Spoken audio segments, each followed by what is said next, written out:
भांगड़ किला जो कि राजस्थान के अलवर जिले में स्थित है, भारत की सबसे भूतिया किलों में से एक माना जाता है। इसके बारे में कई तरह की डरावनी कहानियां प्रचलित है। यहाँ की हवा में एक रहस्यमय और डरावनी स्थिति बनी रहती है।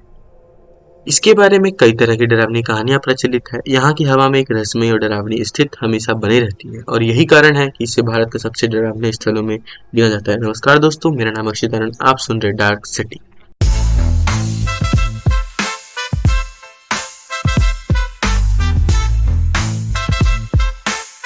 भांगड़ किला की डरावनी कहानी। चैप्टर 1। कहा जाता है कि भांगड़ किले का निर्माण माने सिंह राम नामक राजा ने किया था, जो कि अमर के राजा का भाई था। लेकिन इस किले से जुड़ी सबसे प्रसिद्ध कहानी एक प्रेतात्मा से जुड़ी हुई है, जो अब भी वहां के माहौल में बसी हुई है। यह कहानी एक सुंदर और आकर्षक राजकुमारी सिंगा जी की है।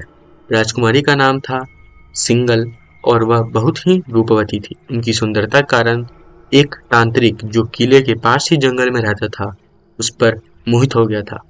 तांत्रिक ने राजकुमारी को शादी करने का प्रस्ताव रखा, लेकिन राजकुमारी ने उसे इनकार कर दिया। तांत्रिक ने अपनी शक्तियों का इस्तेमाल करके राजकुमारी को कब्जे में करने की योजना बनाई। तांत्रिक ने एक तंत्र मंत्र किया और किले के पास एक प्रेम पोषण बनाया, जिसे वह राजकुमारी को पिलाना चाहता था। लेकिन राजकुमारी को यह योजना समझ में आ गई और उसने एक चाल चली। उसने पोषण को उलट दिया और तांत्रिक की योजना विफल हो गई। तांत्रिक ने किले के ऊपर आकर अपने सर क्रोध को राजकुमारी और किले के लोगों पर उतारा और अपना काला जादू से किले को नष्ट करने की धमकी दी। इसके बाद में एक भयानक घटना घटित हुई।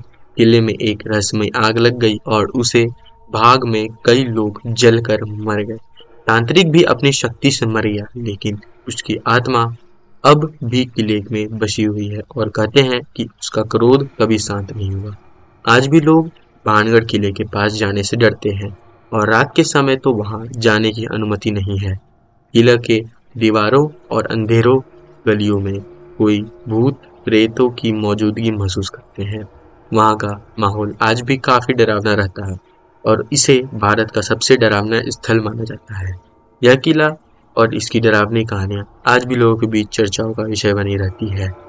नमस्कार दोस्तों, आज के लिए इतना ही। मिलते हैं अगले हिंदी स्टोरी में।